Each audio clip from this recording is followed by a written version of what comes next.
Nagwagi na ang Iran.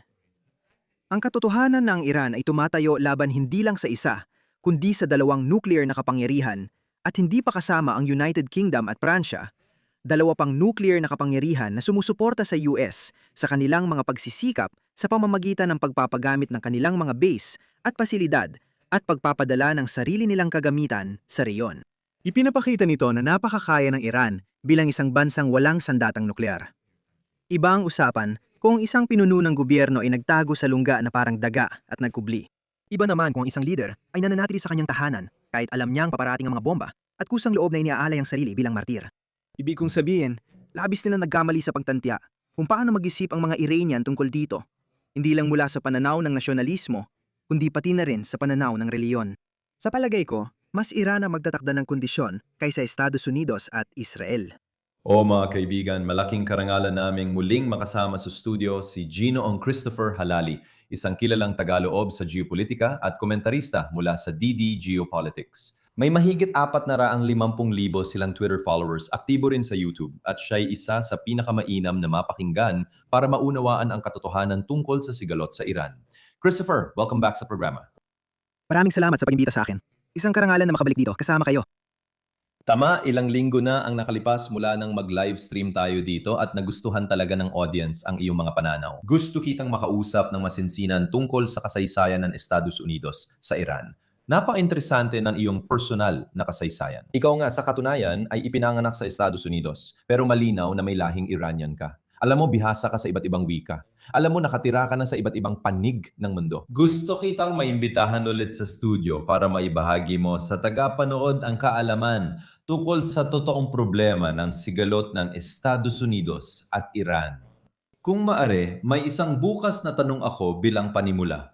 Ano sa tingin mo ang pinakamalaking maling akala ng mga Amerikano tungkol sa Iran na yon? Sa tingin ko, ang pinakamalaking maling akala ay na ang Iran ay isang atrasadong lipunan, isang piyudal na lipunan, isang lipunan na parang katulad ng mga orientalistang pantasya nila tungkol sa mga teokratikong rehimen. Parang iniisip nila ay mga malalaking balbasaradong taong nakatira sa kuweba na nambubugbog ng mga babae at hinihila sila sa buhok.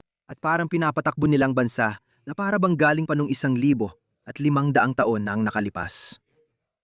At napakalayo nito sa katotohanan. Hindi rin yun totoo. Kahit 1,500 taon ang nakalipas. Ito ay mga popular na pantasya na nilikha, syempre, para suportahan ng ilang mga kwento na ginawa upang makalika ng Pagsang-ayon sa tunggalian. At syempre, para sa iba't ibang aspeto ng kontrol sa mga tao. At kung ano ang iniisip nila tungkol sa ibang tao. Sa totoo, isa ang Iran sa pinaka-edukadong lipunan sa mundo. Ang literacy rate ng kababaihan dito ay 99%. karamihan sa mga tao sa gobyerno nila ay may hindi bababa sa master's degree na hindi mo nga masabi sa US. Meron tayong lipunan na lubos na nakatuon sa agham at teknolohiya. Syempre, nakita mo na ang sariling space program nila, ang missile program nila, at ang mga programa nila sa rocketry. Pati na rin ang mga inobasyon nila sa aviation at aerospace, lalo na sa mga drone. Ang Iran ay namungguna sa mga medical na pag-unlad at iba pang mga technical na tagumpay, lalo na sa larangan ng ininjeriya. At syempre, ito ay lupain ng tula at panitikan at sa mas malawak nitong makasaysayan diwa bilang Iran, nagbigay ito sa atin. Ibinigay nito sa atin sina Rumi, Hafez, Ferdowsi, Khayyam at ang Shahnameh. Marami itong naibahagi sa atin. Nagbigay ito sa atin ng maraming bagay na hinangaan sa kanluran 1 o 2 siglo na ang nakalipas bilang ilan sa pinakatas na anyo ng kultura.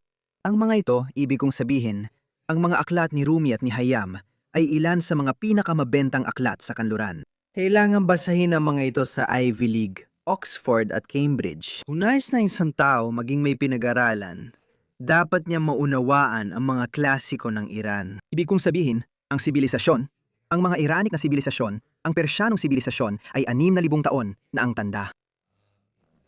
Bahagi ito ng makasaysayang rehiyon ng Fertile Crescent. Maraming iba't ibang sibilisasyon ang dumaan at lumipas at nagpatuloy sa mga naiwan ng nauna. Kabilang na ang Hellenisasyon ng Persya sa ilalim ni Alejandro ang Dakila at pagkatapos ay ang mga Mongol na labis na naapektuhan. Ang mga Ottoman ay labis ding naapektuhan. Marami sa mga nalalaman natin ngayon mula sa panahon ng paliwanag ay dahil din sa mga Arab, Persyano at Kurdong iskular na nagpanatili ng mga klasiko ng mga Griego habang sinusunog ang mga ito bilang mga ereheng teksto sa kanluran. Kaya dapat nating maunawaan na ang ginintuang panahon na tinatawag natin sa Baghdad at sa iba pang mga tanyag na sentro ng pagkatuto ay bunga ng mga sibilisasyong ito. Mahigit 1,000 taon na ang nakalipas. Kaya kapag naisip mo yon, nasisira nitong lahat ng mga paunang akala ng isang tao. Lagi may bumibiyahe papuntang Iran at pwedeng makita ng mga tao. Kilala kami sa pagiging mapagpatuloy, bahagi na ito ng aming kultura. Mayroon kaming pamantayan at kodigo ng paggalang at etika. At alam mo, ito isang bagay na napakahalaga. Itinuturo at itinatatak ito sa amin mula pagkabata, ang tarof, at napakaraming bagay na, alam mo, palagi mong tinatrato ang mga bisita na parang sila ang hari at reyna ng tahanan. Palagi kang nagbibigay ng kahit ano. Nagbibigay ka.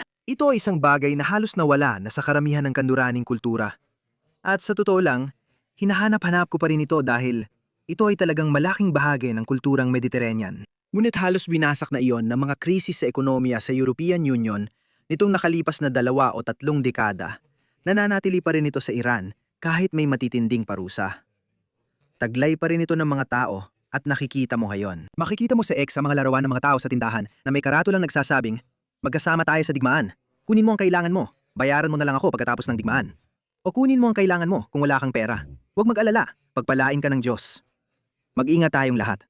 Ito ang kulturang Irani at sibilisasyong Irani. Ganyan kami bilang mga tao. At sana, ganyan kami palagi. Dahil malaking bahagi yon ng aming kabuwang pananaw sa buhay, ng aming pananaw sa mundo, at maging ang aming pananaw sa universo ay nakasentro talaga sa pag-ibig, malasakit, at syempre, paglilingkod sa kapwa. Kaya ibig sabihin, alam mo mga konseptong ito kahit pa sa popular na media. Alam mo, Not Without My Daughter. Sikat na pelikula tungkol sa isang Amerikanang babae ay pinakasalan ng lalaking Iranian. Naging malupit siya sa kanya. At pagkatapos ng revolusyon, tinangkang kunin ang anak nilang babae. Exception lang ang mga ganitong bagay. Hindi ito ang tipikal na kwento ng mga Iranian. Hollywood stereotype lang ito. Gusto ko lang malaman ng mga tao yon. Gusto ko malaman ng mga tao na ang Iran ay isang napakayaman at dinamiko na bansa. Isa itong lugar na naimpluwensyahan ng iba't ibang tao. Ito ang sentro ng Silk Road. At sa ganung paraan, napakarami nitong naibigay sa mundo at napakarami nitong naitulong sa sibilisasyon ng tao. Oh, Christopher, salamat sa magandang kasaysayan. Sa tingin ko, nabanggit mo rin ang mahalagang bagay tungkol sa mga parusa. At ito ang maging gulugod ng pamahalaan ng Estados Unidos. Siyempre, nakita natin ang Estados Unidos na nagpasa ng napakaraming parusa at lalo pang dumami sa nakalipas na 10-20 taon sa bawat pangulo ng US, simula kay George W. Bush at pagkatapos ay kay Obama. Nakita natin si Joe Biden nagpatupad ng walang kapantay na dami ng mga parusa at syempre, ipinagpatuloy ang ginawa ni Donald Trump. Maaari nating tingnan ng isang bansa tulad ng Cuba, halimbawa, na kasalukuyang nasa matinding presyon mula sa gobyerno ng US. Gusto kong bumalik sa Iran at ipaliwanag mo sa mga tagapanood kung paano naapektuhan ng parusa ng Estados Unidos ang ekonomiya ng Iran at nadulot ng matinding problema sa bansa na malaking bahagi ng digmaan ngayon. Ipaliwanag mo sa ating mga manonood ang papel at kahulugan ng mga parusa sa digmaang ito. Una, ang mga parusa ay isang uri ng ekonomikong digmaan. Parang pagkubkob noong gitnang panahon. Layunin ng mga ito na magdulot ng sakit at paghihirap sa mga sibilyan para pilitin silang mag-alsa at pabagsakin ang kanilang pamahalaan. Sa ganitong paraan, maaari mong subukan ang kapalaran at umasang ang liluklok na pamahalaan ay pabor sa US o sa naglalagay ng parusa. Kaya ang mga parusa ay mapanupil na instrumentong pang-ekonomiya na madalas lumalabag sa internasyonal na batas dahil tinatarget ang mga sibilyan. Paano nila ito ginagawa? Halimbawa, sa kaso ng Iran, ang mga parusa ay lumitaw agad pagkatapos ng revolusyon at paulit-ulit na dinagdagan at pinalawak. Hanggang ngayon, isa ang Iran sa mga bansang may pinakamaraming parusa na may 10,000 ipinataw mula sa iba't ibang bansa at grupo. Kaya kapag pinaghiwa-hiwalay mo ito, kapag tiningnan mo ang loob nito, kapag ginawa mo ang tinatawag nating dekonstruksyon, Malalaman mo na at mapapansin mong ang mga parusa ay nakakaapekto, halimbawa sa industriya ng mga airline. Ang Iran ay gumagamit pa rin ng lumang Boeing jet dahil hindi sila makabili ng bagong pyesa. Kaya patuloy na lumilipad ang mga ito gamit ang luma nilang bahagi. Maaring gawa sa di angkop na materyales o piyesang hindi tugma sa espesipikasyon dahil wala silang mga technical na guhit.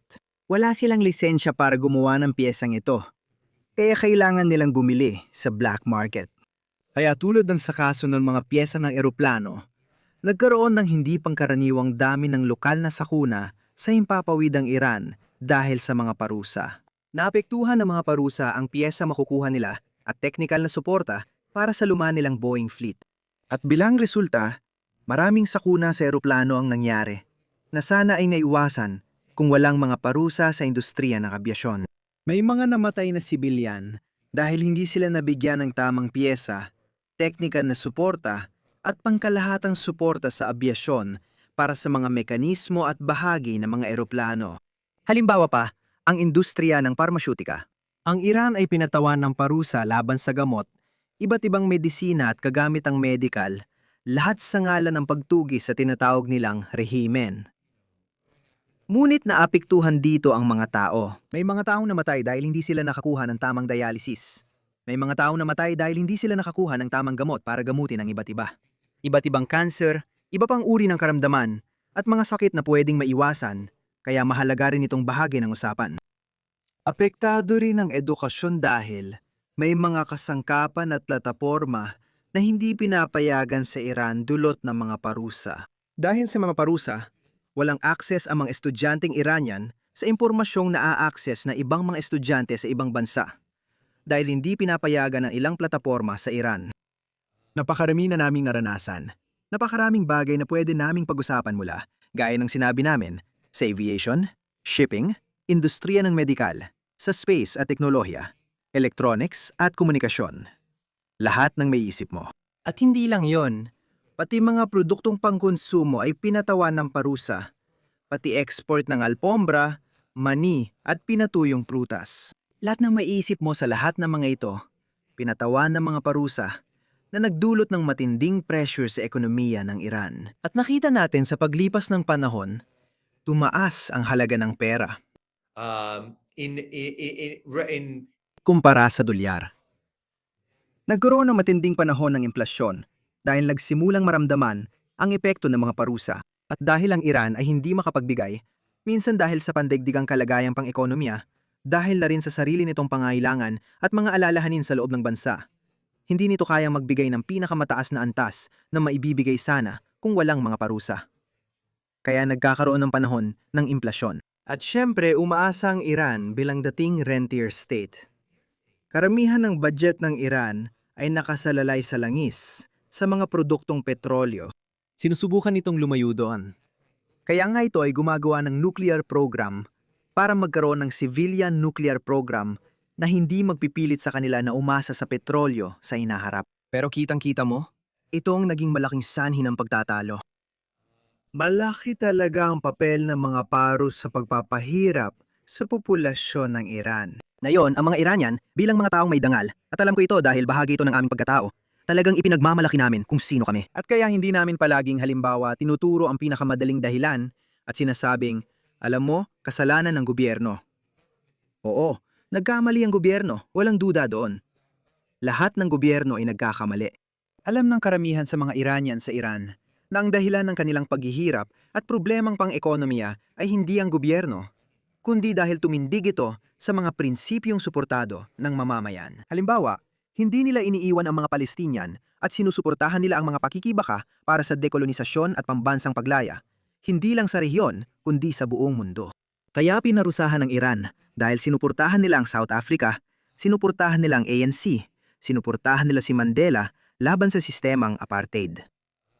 Siyempre, matindi rin silang tinarget dahil sinuportahan nila ang Venezuela, Cuba at Nicaragua. Tinarget din sila dahil sinuportahan nila ang Russia, China at marami pang ibang bansa na sinuportahan nila sa paglipas ng panahon. At ipinakita nila ang katapatan at suporta na yon.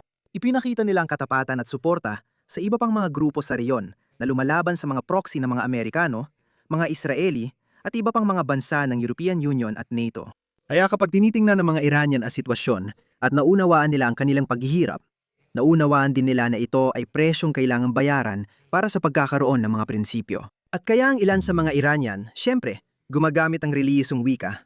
Alam mo na, Imam Hussein, Karbala, para maunawaan ang sarili nilang pagdurusa. Na bahagi ng kanilang pagdurusa ay dahil sa paglaban sa pang-aapi. Kaya naunawaan nila na ito ay bahagi ng pakikibaka laban sa isang mapaniil na estado o mapaniil na imperyo.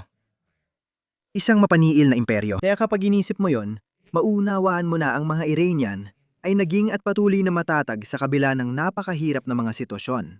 Pero wala akong duda sa isipan ko na ang mga parusa ay may malaking bahagi sa pagpapahirap sa populasyon. At yan mismo ang sadyang ginawa bilang taktika. Hayagang sinabi ng US na layunin nilang itulak ang mga Iranian sa bingit ng pag-aalsa ng mamamayan, na nangyari 2 buwan lang ang nakalipas nang magkaroon ng kaguluhan sa mga kalsada. Noong una, may mga mapayapang demonstrasyon mula sa mga basar, pamilihan, at mga anggalakal. At sinuportahan iyon ng gobyerno. Sabi ng gobyerno, tama ito. Sinusubukan naming ayusin ang patakaran sa ekonomiya.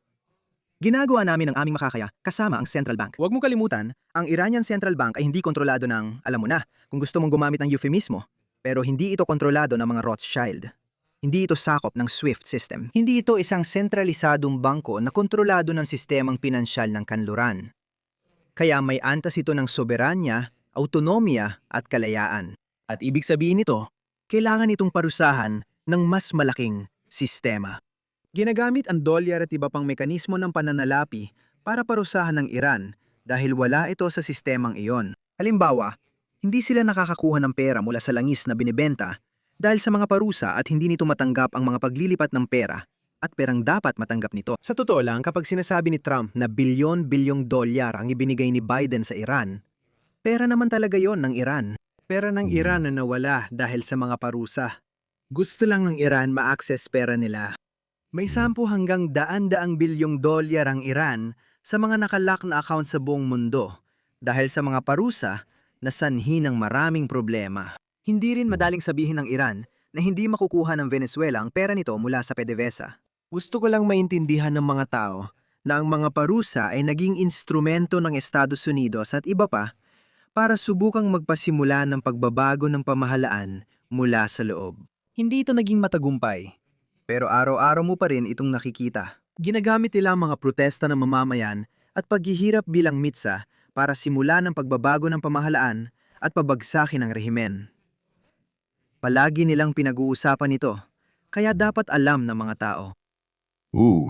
Christopher, gustong-gusto ko ito at excited akong ibahagi ang panayam na ito sa ating plataforma at tagapanood dahil walang kapantay ang lawak ng kaalaman mo at pag-unawa mo sa kasaysayan. At naniniwala akong ito ang impormasyong kailangan nating ipalaganap at hikayatin ang mas maraming tao na magsalita. May kwento ako na sa tingin ko ay magugustuhan mo at magiging interesante para sa iyo. Nagpagupit ako dito sa US ilang linggo na ang nakalipas at ang naggupit sa akin ay mula Iran. 3 buwan na ang lumipas bago nagsimula ang bagong digmaan. Tinanong ko siya kung pwede niyang ikwento pa ang tungkol sa bansa niya. Gusto ko pang malaman ang buhay doon araw-araw. Sabi niya, alam mo ba kung anong interesante? Kung may isang salitang ilalarawan ko sa mga Iranian, ito ay matatag. Masaya ring lagi naming natatagpuan ang kaligayahan sa Iran. Kahit ano pa ang gawin sa amin ng gobyerno ng Estados Unidos, kasama na ang mga sanksyong ipinataw sa amin, matatag at masayahin pa rin kami. Matagal na ako naninirahan sa Estados Unidos pero masasabi kong mas masaya kami sa Iran dahil pinahahalagahan namin ang simpleng buhay. Walang kapalit ang makasama ang pamilya at masarap na pagkain. Sa Amerika, sagana naman kami sa lahat, tama ba? Lahat gusto ang pinakabagong telepono, ang pinakabagong regalo, ang pinakabagong kung ano-ano. Pero sa kabila nito, isa rin kami sa mga pinakamaraming dumaranas ng depresyon sa mundo dahil puro na lang gusto at konsumo ang kultura dito. Naisip ko na maganda ang pananaw na yon. Kapag naglalakbay ka at pinapansin ang mga simpleng bagay, napakaganda nun. Pinatunayan lang nito ang sinabi mo tungkol sa katatagan at ginagawa ng mga tao. Gustong-gusto ko yung kwento tungkol sa tindero. Tama ba? Kunin ang kailangan mo, bayaran mo na lang ako pagkatapos ng digmaan. Magkasama tayo dito, magkaisa at magtulungan. Magandang mensahe ito. Nauwi ito sa tanong ko, Christopher. Na yun, ika-24 na araw ng bagong digmaan. Gusto kong marinig ang opinion mo kung paano ito tumatakbo sa pananaw mo. Sa tingin ko, alam mo, mula sa pananaw ng Estados Unidos, sinimulan nila ang digmaan na ito na iniisip na magiging katulad ito ng modelo sa Venezuela. Narinig pa nga natin mismo sa administrasyon ni Trump na sinabi nila yon. Sa tingin ko, akala nila kaya nilang pumasok at patayin ang kataas-taasang leader. At biglang magkakaroon ng bagong gobyerno. Ano nga ba ang tamang salita? Walang muwang na paraan ng pag-iisip. Malinaw na hindi yon mangyayari. Ang Iran ay ibang bansa kaysa Venezuela. Gusto kong marinig ang opinyon mo ngayong ika-24 na araw. Marami na tayong balita at kwento. Sa tingin mo, kumusta ang digmaan at ano ang napapansin mo? Ibig kong sabihin, kung ang pinag-uusapan natin ay ngayon, ang napapansin ko ay matinding pagkataranta ng US at ang Israel na napagtanto nilang, gaya ng nabanggit ko nung huli kong pagdalo sa palabas, binuksan nila ang kahon ni Pandora at hindi nila alam kung paano ito isasara. Hindi nila alam kung paano sila makakaalis dito nang hindi napapahiya. Sa palagay ko, napahiya na sila sa pandaigdigang entablado. Nakita na ng lahat ang emperador na walang saplot. Panalo na ang Iran. Ang katotohanan lumalaban ng Iran sa hindi lang sa isa, kundi sa dalawang nuclear powers. At hindi pa kasama ang United Kingdom at France. Dalawa pang nuclear powers na sumusuporta sa US sa kanilang mga hakbang sa pamamagitan ng pagpapagamit ng kanilang mga base at pasilidad at pagpapadala ng sarili nilang kagamitan sa reyon. Ipinapakita nito na lubhang may kakayahan ang Iran bilang isang bansang dinuklear, bilang isang bansa na walang mga sandatang nuklear. Kahit gamit lang ang karaniwang militar, nagawa ng Iran na sirain ang napakaraming kagamitan na dati ay hindi natin maisip na posible. Hindi lang isa, kundi maraming jet ang napabagsak. At hindi lang isa, kundi maraming radar system na nagkakahalaga ng bilyon-bilyong dolyar ang nawasak. Na ang mga kagamitan sa buong reyon ay tinatarget. Na ang Iran, gamit ang pinakabagong ballistic at hypersonic na kakayahan, ay nagawang targetin ang lihim na nuclear program ng Israel sa Dimona. At hindi para sirain ang nuclear program dahil ayaw nitong magkaroon ng nuclear na sakuna, kundi para targetin ang bayan, ang lungsod, at ipakita na kaya naming gawin ito. Mayroon kaming kakayahan. Hindi kailangan ng sandatang nuklear para magdulot ng nuclear na sakuna. Dahil inatake ng US at Israel ang nuclear site ng Iran. Kaya gusto ko lang maintindihan ng mga tao na ang pagtitiyagan ng Iran, ang katatagan ng gobyerno, ng mga institusyon na napag-usapan ko na sa aking palabas, ang tinatawag na Decentralized Mosaic Defense. Ang katotohanan na pinag-aralan ng Iran ang mga kahinaan ng US sa loob ng mga dekada at naunawaan nila sina Mao at Che. At ang karanasan ng mga Vietnamese, Algeria, Angola, Namibia, ang karanasan ng paglaban sa Iraq at Afghanistan. Kinuha nila lahat yon at gumawa ng bagong doktrinang militar na hindi nila ito tinitingnan bilang laban ng isa sa isa. Inamin nila mula simula na hindi natin kayang talunin ang US sa konbensyonal na harapang labanan. Kaya natin, hindi tayo kasing laki nila. Mas advanced sila sa tech, pero pabor sa atin ang oras. Iba't ibang plataporma ang maaring makaakit at magpabagal sa kanila. Kaya natin magdulot ang napakalalaking gastusing pan-ekonomiya na mag-uudyok sa kanila na makipag-usap o agad umatras. At nakikita mo yan habang tayo nag-uusap, sinasabi ng administrasyong Trump, nakikipagnegosasyon sila. Ayon sa mga Iranian, hindi yon totoo at sinusubukan lang nilang manipulahin ang merkado. Mas tumatagal pa ang usapan habang nagpapatuloy ito. Malaking pagdurusa ang haharapin ng ekonomiya at posibleng bumalik tayo sa pandaigdigang resesyon. Kasalanan din natin ito. Sa diwa ng US at Israel ang may kagagawa nito dahil iyon ang pinili nila. Hindi naman nila kailangan gawin ito. Wala namang agarang banta. Walang nuklear na armas ang Iran na nakatarget sa Tel Aviv o Washington. Sila ang nagpasimula ng digmaan. Akala nila ay tulad lang ng sa Venezuela. Papasok ka ron, ikaw si Maduro. Papatayin mo ang 100, 200 katao at ayun na. Makukuha mo na ang gobyerno. Hindi, kakaiba ang Venezuela. Bunga ng mga revolusyon ang bansang ito. Ang Iran ay estado ng sibilisasyon, habang ang Venezuela ay wala pang 200 taon, mas bata pa kaysa US. Tama ba na ito ay binubuo ng mga katutubo, Afro-Caribbean, at mga taong mula sa mga kolonyal na estado? Hindi pa kasama ang mga imigrante. Iran ay isang estado ng sibilisasyon, at ang mga tao roon ay libu-libong taon ang naroon. Mas mahaba ang kasaysayan nila, at mas malaki ang makabayang tungkulin. Kahit hindi sila magkasundo sa gobyerno ukol sa relihiyon at iba pa, nagkakaisa sila para sa kanilang bayan. Ipinagmamalaki nila ang bayan nila, nasa epiko, kasaysayan at mga museo sa mundo. Kaya syempre, sasabihin nila, hindi talaga. Hindi pwedeng basta na lang kayo magbumba at pumatay ng mga lider namin. Kami ang bahalang gumawa niyan. Sabi ng ilang oposisyon ng Iran, hindi ninyo sila pwedeng patayin. Kami ang magpapalit ng aming gobyerno. Nagkaroon na kami ng mga revolusyon noon. Marami na sa kasaysayan. Pero hindi kayo pwedeng basta pumasok at subukang diktahan kami. Gusto ko lang ipaintindi sa mga tao na nasa ika-24 na araw na tayo, gaya ng sinabi mo, at mabilis na lumalala ang sitwasyon. At wala talagang paraan ng US para maresolba ang isyong ito. Maliban na lang kung sabihin nila na, nagkasundo na tayo at aalis na kami, tapos na ang laro. Pero ayaw tumigil ng Israel. Malinaw na sinabi ng mga Israeli na gusto talaga nilang palitan ng buong pamahalaan kahit ano paman at pinapalakas pa nila ang pambubomba. Sabi ni Trump, huwag bombahin ang mga infrastruktura. Pero binubomba nila ang mga infrastruktura. Ipinapakita nito na nadamay ng US sa isyong ito. Hinahatak nilang US. Sa isyong ito, gumagawa sila ng vortex. Parang ipo-ipo na hindi na matatakasan ng US. Iyan ang tunay na panganib dito. Ang paglala ng sitwasyon hanggang sa umabot tayo sa puntong wala nang balikan kung saan magiging todo-todo na ang lahat at yan ang kinakatakutan. Ang kinakatakutan ay baka magkaroon ng mga pag-atake sa Gulpo at sa silangang Mediterranean. Maaring may pag-atake sa iba't ibang pasilidad gaya ng desalination, kuryente, at iba pang infrastrukturang sibilyan. At maaring magdulot ito hindi lang ng panrehiyon, kundi pandaigdigang epekto. Wala akong duda tungkol dito. Malalaking pangmatagalang epekto ang pinag-uusapan natin, hindi lang 1 o 2 taon. Sa ngayon, ang LNG sa Qatar ay mangangailangan ng 6 hanggang 10 taon ng pagkukumpuni na aabot sa $20 bilyong sa halaga ngayon. At dahil lang yan sa ilang drone, paano pa kung ano pang meron sa arsenal at ano pang pwedeng mangyari? Kaya sa tingin ko, dapat nating maunawaan na naipakita ng Iran ang kakayahan nito. Pinatunayan ng gobyerno na kaya nitong tiisin ang ganitong pagsubok. Marami na silang nawalang leader, pero tuloy pa rin sila.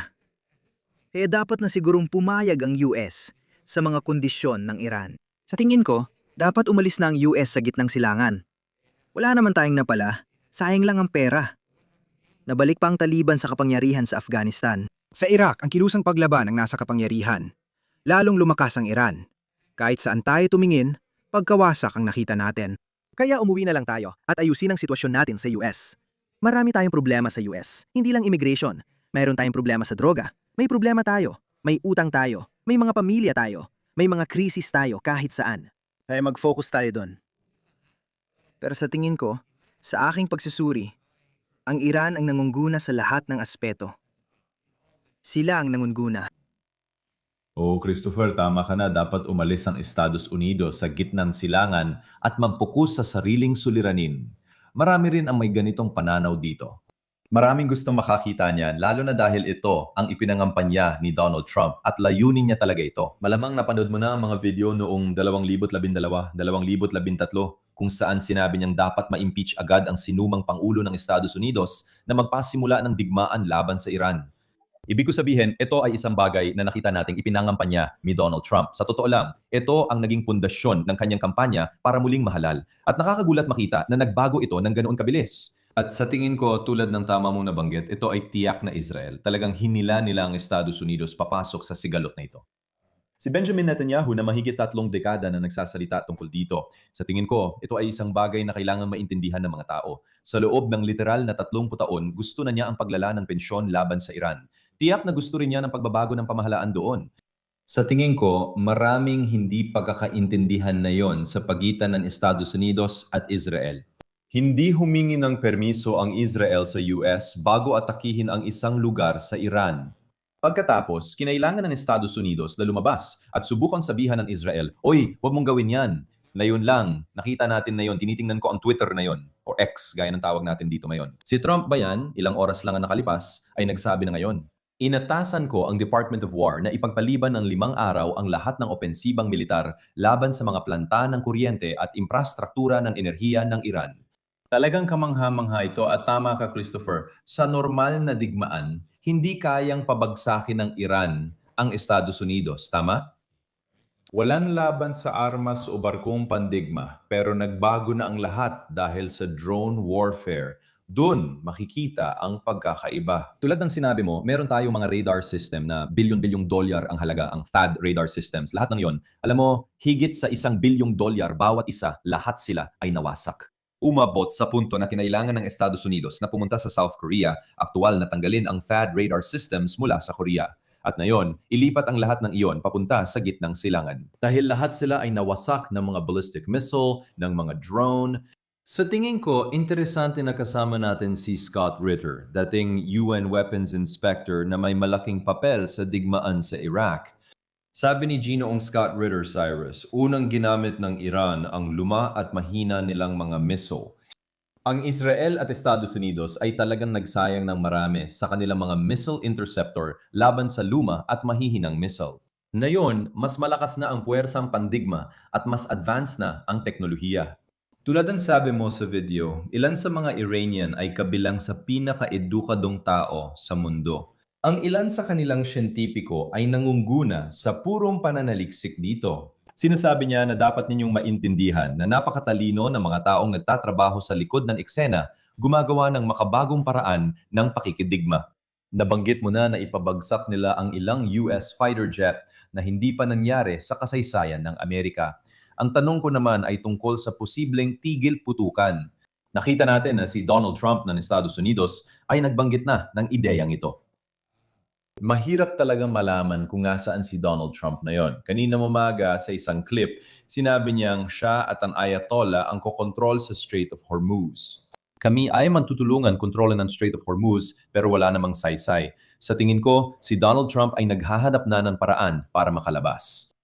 Ipaliwanag mo sa amin ang tungkol sa Strait of Hormuz. Alam mo, mahalaga ito sa ekonomiya ng mundo. Sino ang may kontrol ngayon? Ano ang nangyayari? Tulungan mo kaming makita lampas sa inay na naririnig natin na yon mula sa White House. Ang Strait of Hormuz ay isang maliit na bahagi ng teritoryo. Sa madaling salita, kung isipin mo, parang isang makitid na daan ng tubig ito. At sa madaling salita, dito sumisikip ang Persian Gulf bago bumukas papunta sa mas malawak na karagatan. At makikita mo na ang makitid na bahaging ito ng lupa ay may bahagi na umaabot pataas at sa madaling salita ay bahagi ng eksklusibong karapatan ng Iran. Kaya naman ganun kalaki ang kontrol ng Iran sa teritoryong ito. At ito ay may halos mahigit 1,200 o higit pa, mas mahaba pang kilometro na hangganan sa paligid ng lugar na yon. Kaya syempre may kakayahan itong lagyan ng mga mina, maglagay ng mga anti-ship missile at kung ano-ano pa. Kaya ano na ang ginawa nito? Itinuturing ang Strait of Hormuz bilang choke point ng pandaigdigang ekonomiya. Kaya ang ideya nila ay hanggat kaya nating kontrolin at harangin ang puntong ito. Mapipilitan ng Estados Unidos na lumapit at makiusap na itigil ito dahil sobrang laki ng pinsalang magagawa natin sa pandaigdigang ekonomiya. At nakikita mo na itong nangyayari ngayon. Nangyayari na ito ngayon. Hindi naman tuluyang nainto ang trapiko sa Strait of Hormuz. Pinapayagan ng Iran, dumaan ang mga kaalyadong barko. At yung mga hindi masyadong kilala o maaring galing sa India o kung sino man, sila ay nagbabayad. At nagbabayad sila hindi gamit dolyar o petrodollar. Nagbabayad sila gamit ang Chinese yuan, ang renminbi. At gusto ko yon dahil ang Iran ay halos mag-isang nagtutulak sa paggisbong ng multipolar na mundo sa ganitong paraan, sa pamamagitan ng pag-atake sa petrodollar. Dati akala ko dolyar ang gusto nila, pero ngayon, yuan ang hinihingi na nagpapakita ng lakas ng Iran, China at ng kanilang relasyon. Dahil malinaw na may mas malalim na relasyon dito, na alam naman natin syempre dahil sa Belt and Road sa SCO. Pero pati na rin ang pagsasama ng mga riles ng tren at rutang pandagat ng China at mga daungan mula Iran at China. Ngayon ay talagang konektado na sila. May intermodal na pasilidad dahil lumalago ang integrasyon. Ito rin ang kinakatakutan ng US. Inaatake rin ng US at Israel ang Iran dahil malapit ito sa Russia at China. Tandaan, hindi lang Iran ang usapan dito. Ito ay tungkol sa Iran na kaalyado ng Russia, Sina, DPRK, Cuba at Venezuela, kaya dapat natin itong maintindihan. Kaya ang Strait of Hormuz, itong maliit na bahagi, ngayon ay kontrolado na ng Iran. Inalis na ng US ang lahat ng kanilang pangunahing naval assets sa labas ng isang zona. Sa tingin ko, halos 800 kilometro na ang layo nila mula doon. Dahil may kakayahan ng Iran na tamaan sila gamit ang mga drone, Missiles, underwater drones, seaborne drones, lahat ng maiisip mo. Maraming kakayahan ng Iran. Paulit-ulit ding sinasabi ni Trump na binasak na nila ang Navy ng Iran. Pero hindi naman talaga layunin ng Iran na talunin ang US Navy gamit ang sariling Navy nila. Ginagamit ng Iran ang budilong parang labanan sa Salamis. Mas maraming maliit na barko na elite craft na may 3 o 4 na tao lang. Lalapit ka sa isang tanker, maglalagay ka ng pampasabog sa tabi nito, tapos pasasabugin mo para magkaroon ng butas. Pwedeng magliyab o lumubog ang barkong yon at nagawa mo yon nang hindi kailangan ng destroyer or cruiser. Ginawa mo lang gamit ang maliit na bangka na may 2 makina tulad ng pang-isda. Ganyan ang kakayahan ng Iran. May mga truck ang Iran na may mga surface-to-surface missiles o surface-to-sea missiles, di ba? Kaya nilang targetin ang mga barkong papasok. Anong ginagawa ni Trump? Nagbanta siyang magpadala ng Marines at paparating na sila, di ba? Parating na ang Marine Expeditionary Unit at mga airborne units. Ang ika-82 ayon sa narinig ko, may deployment orders na rin. Ngayon itanong mo, paano nila kukunin ang teritoryong ito at saan sila pupunta? Kukunin ba nila ang Strait of Hormuz, Kharg Island, o pareho? Kagabi, nakausap ko si Scott Ritter, dating major sa Marine Corps, at ngayon ay magkasama kami sa Moscow. Pareho kaming dating opisyal militar. Opisyal ako sa US Army at paratrooper din. Kaya kapag tiningnan mo ang mga operasyon, una sa lahat, sige, paliliparin mo sila. Mawawalan ka ng ilang eroplano at helicopter, madadala mo sila doon, madadala mo sila roon. Sabihin nating naihatid mo sila sa Kharg Island. Hindi pwedeng dalhin sila sa barko dahil maambush ang mga barko sa hipot hanggang dulo. Kaya imposibleng makarating ang mga iyon. Kaya dadalhin mo sila. Sabihin natin, dadalhin mo sila mula Kuwait o Saudi o ibang ruta. Dadalhin mo sila sa ere, tama? Paano mo sila re-resuplayan? Paano naman ang logistics? Walang nag-uusap tungkol dito. Walang posibilidad. Walang paraan para gawin ito. Walang paraan para gawin ito.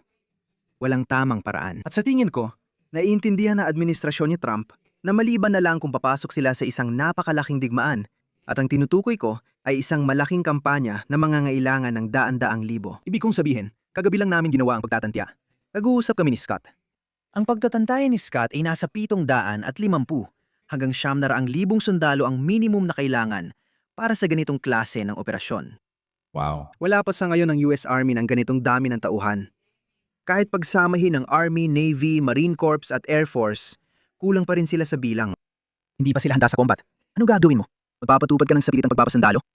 Sa tingin mo ba, may mga handang mamatay para sa Israel? Kapag nakita natin kung gaano kahalaga ang Strait of Hormuz, matagal na itong alas ng Iran. At sinabi na nila ito at nagbanta na sila tungkol dito. Hindi ito lingid sa kaalaman ng lahat. Matagal na nilang binabantaan na isasara nila ang Strait of Hormuz. Sabi nila kung lumala ang sitwasyon, isasara nila ang Strait of Hormuz. Pero sa tingin ng lahat, nagbabluff lang sila at di gagawin yon. Ginawa nila ito. At ngayon, tinapatan na nila ang US at Israel. Kaya ang tanong ngayon, at hindi lang yon, pati mga Europeo, lahat sila, hindi naman kami ang nagsimula ng digmaan na ito. Hindi naman kami kinonsulta tungkol sa digmaan na ito. Bakit kailangan pa kaming madamay, di ba? Kaya sa tingin ko, kailangan maintindihan ng mga tao yon. May posibilidad ba ng aksyong militar para bawiin ang Strait of Hormuz o kunin ang Kharg Island at para hadlangan ng Iran sa pag-export ng langis nito? Sa madaling salita, dumidiretso ang mga pipeline sa madalaking tanker na nag-e-export ng langis. Sasalubungin yon ng matinding paglaban, kaya napakaraming mamamatay. Sa tingin ko, hindi tama ang inilalabas na datos. Parang mas marami pang namatay, pero di pa sigurado ngayon. Pero sa palagay ko, at handa akong tumaya na magdudulot ng matinding pinsalang Iran kung lalapit ang US na may layuning sakupin ang Kipot at ang Kharg Island o isa man sa dalawa. Sa tingin ko, dapat itong maintindihan ng lahat. Tama ka, at nagkaroon na rin kami ng mga panauhin sa palabas. Isa sa kanila, si Larry Johnson na dating CIA analyst, ay nagsabing kailangan ng 3 sa isang proporsyon ng sundalo sa operasyong pandigma sa lupa. Sabi niya, ang hukbong Iranian ay may halos 1,000,000 habang tayo ay 450,000 lang. Kaya hindi talaga mangyayari yon, di ba? Malayo pa tayo sa bilang na kailangan para magawa yon. Sa tingin ko, nabanggit din ni Scott Ritter sa show natin ang pagkakaiba ng digmaan sa Iraq pagdating sa pagtatayo ng mga base militar. Ang daming logistic na kailangan para maglipat ng 5,000 tao sa disyerto, di ba? Ibig ko sabihin, isipin mo yung mga kagamitan. Alam mo yun, isipin mo yung mga gamit para mailipat ang mga tao, yung mga sasakyan, yung gasolina na kailangan para doon, yung pagkain, yung tubig. At ang problema, iba rin talaga, di ba? 23 taon matapos ang bigmaan sa Iraq, malinaw na laganap na ang mga drone at nagbago na ang labanan. Hindi mo basta magpapadala ng 5,000 Marines para magtayo ng kampo sa Iran at sakupin ito sa pamamagitan ng puwersang militar. Hindi talaga mangyayari yon. Kaya sa tingin ko, nakakatakot para sa mga sundalo, lalaki man o babae, na ipadala doon. Para na rin itong sentensya ng kamatayan para sa kanila. Palagay ko, malalagay talaga sila sa panganib kung gagawin nila yon.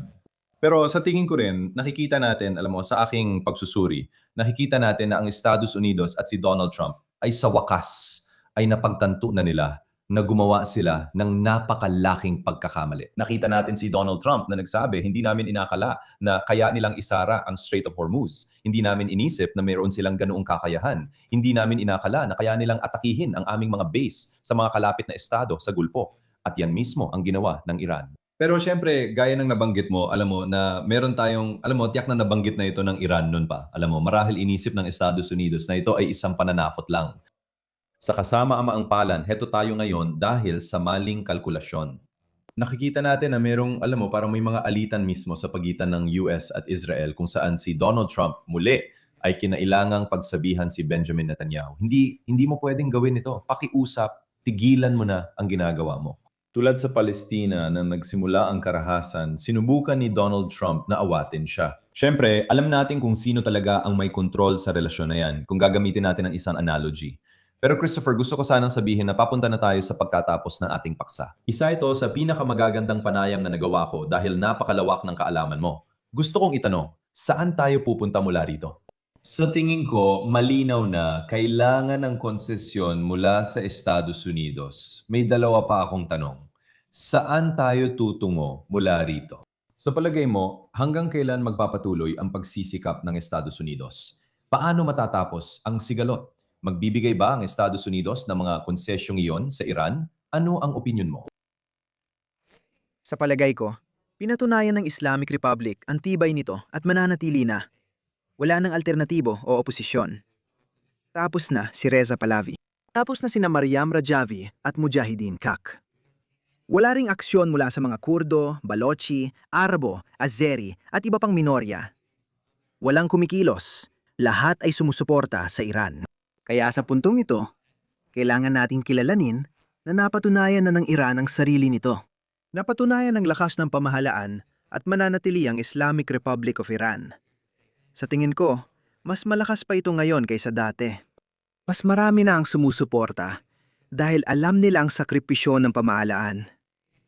Pakinggan mo, iba ang leader na nagtago at nagkubli.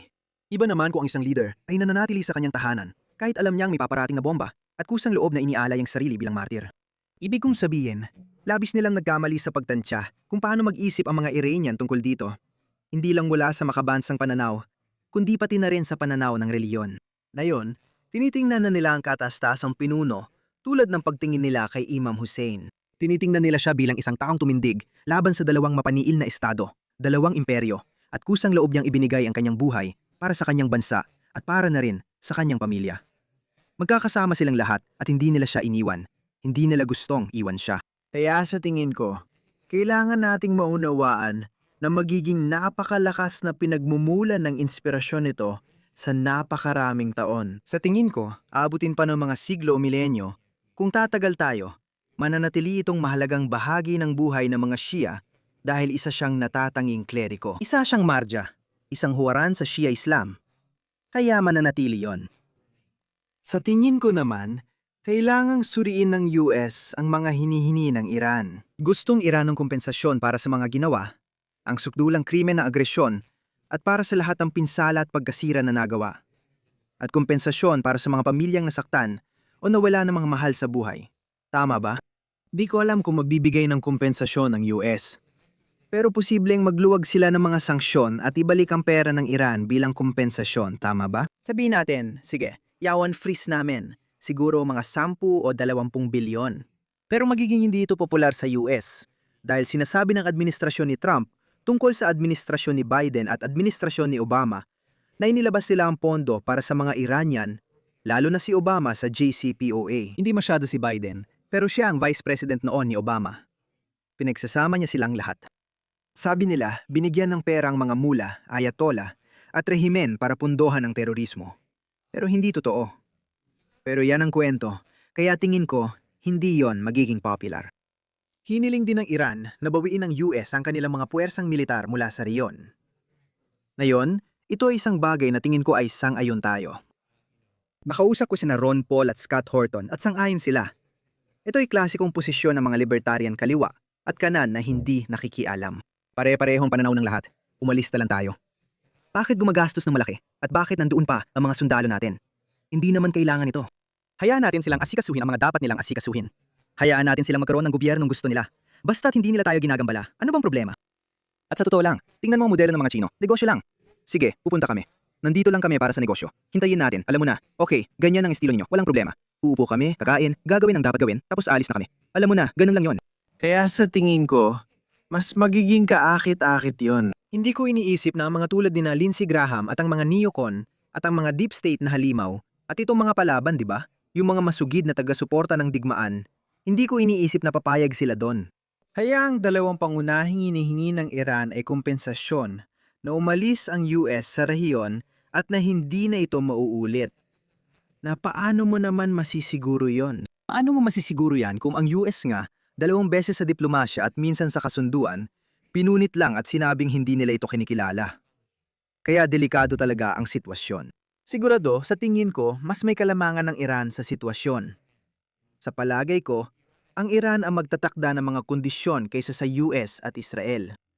Sa tingin ko, kailangan nilang tanggapin ang pamahalaan at mukhang ginagawa na nila ito. Nakikita natin ito sa media. Ang pamahalaan ay mananatili at may 2 senaryo na lumilitaw. Maaaring manatili ang US sa rehiyon at magdulot ng tensyon at panibagong karahasan sa loob ng 1 taon, 2 taon, o 5 taon, o umalis ang US at magkakaroon ng tensyon sa pagitan ng mga bansang rehiyonal, gaya ng mga estado sa Gulpo at Iran na hindi rin magkasundo. Tingnan natin. Kung umalis ang US, posibleng magbago ng malaki ang mapa. Ito ang sinabi ni Professor Said Mohamed Morandi kagabi sa palabas ni George Galloway na sinalihan ko. Sinabi niya na, maaari natin makita ang malaking pagbabago sa mapa. Posibleng mapatalsik ng Bahrain ang monarkiya dahil mas marami ang Shia kaysa Sunni. Maaari ring magbago ang Kuwait. Posible ring magkaroon ng pagbabago sa Qatar, sa UAE at sa mga Saudi. Maraming bagay ang maaring mangyari. Ang mahalaga dito, kailangan tandaan na si Ayatollah Ali Khamenei, na ngayon ay martir na, ay may fatwa laban sa paggawa ng sandatang nuklear. Ang kanyang anak na lalaki, si Ayatollah Mojtaba Khamenei, ay maaaring hindi sumang-ayon sa fatwa na yon at maaaring bawiin ito pabor sa paggawa ng sandatang nuklear. Ang nangyayari ngayon, ang buong digmaang ito ay nagpalakas sa mga tinig na matagal na nagsasabi na kailangan nating maging katulad ng DPRK. Kailangan nating maging sapat sa sarili. Kailangan nating magkaroon ng sandatang nuklear para maprotektahan ang ating soberanya, seguridad at kalayaan. At dahil dito, wala na mga ngahas, naguluhin tayo muli. Paano mapipigilan ang isa pang digmaan? Sa ngayon, ang tanging paraan para mapigilan ang digmaang ganito kalaki ay ang pagkakaroon ng mga sandatang nuklear. Kaya nananatili ang banta na yon. Mas kapansin-pansin na ngayon ang banta na yon. Sa tingin ko, ipinakita rin ng Iran na kaya nilang magdulot ng malaking pinsala gamit ang karaniwang sandata. Ang Iran ay may mga kakayahan na dati hindi masyadong kilala. Marami talagang hindi alam, kagaya ng tinukoy ni Rumsfeld, na mga hindi natin alam na hindi natin alam. Hindi ko alam kung anong mangyayari pero Ako. sasabihin ko yan. Sa kahit anong sitwasyon, mas maganda ang posisyon ng Iran. Hindi lang sa negosasyon, kundi pati sa kapangyarihan sa reyon. Ngayon, ginagamit nila ang kapangyarihang ito para protektahan ang sariling seguridad, soberanya at kalayaan sa hinaharap. Christopher, salamat sa mahalagang kaalaman na ibinahagi mo tungkol sa kasaysayan, sitwasyon at kultura. Lahat ay kamangha-mangha ngayon. Huling tanong, saan ka namin pwedeng sundan? Gusto kong malaman ng lahat kung saan ka masusubaybayan. Ilalagay namin ang lahat ng links sa video description sa ibaba para masundan ninyo ang gawa ni Christopher. Maraming salamat. Sundan ninyo ako sa X, Instagram, TikTok, Chris Halali, at YouTube, Christopher Halali Official. Sana makakonekta ako sa inyo. Nagla-livestream ako para mag-academic lecture. Sabay nating pinag-aaralan at binubusisi ang mga artikulo. Sali lang kayo anumang oras, libre ito. I-like, mag-comment, mag-subscribe, at i-share. At syempre, patuloy ninyong suportahan ang mahusay na gawa ni Cyrus Jansen, pati na rin ang mga magagandang ginagawa ng marami nating mga kasamahan at kaibigan. Mahalaga ang ginagawa natin. Layunin naming ihatid ang katotohanan na di nabibigyang pansin ng mainstream media. Salamat din sa pag-imbita. Malaking kasiyahan ito para sa akin. Siyempre, Christopher, gusto ko lang mapasalamat ulit sa iyong kahangahangang kaalaman at sa iyong trabaho at pagsusumikap. Nais ko ng lahat ng mabuti para sa iyo at sa iyong pamilya. At sa lahat, salamat sa panonood hanggang sa puntong ito ng video. Ulitin ko, tingnan ninyo ang mga links sa ibaba. Siguraduhin ninyong subaybayan ang kahangahangang trabaho ni Christopher. Ako si Cyrus. Maraming salamat sa inyong oras at inaabangan naming makita kayong muli sa aming susunod na video.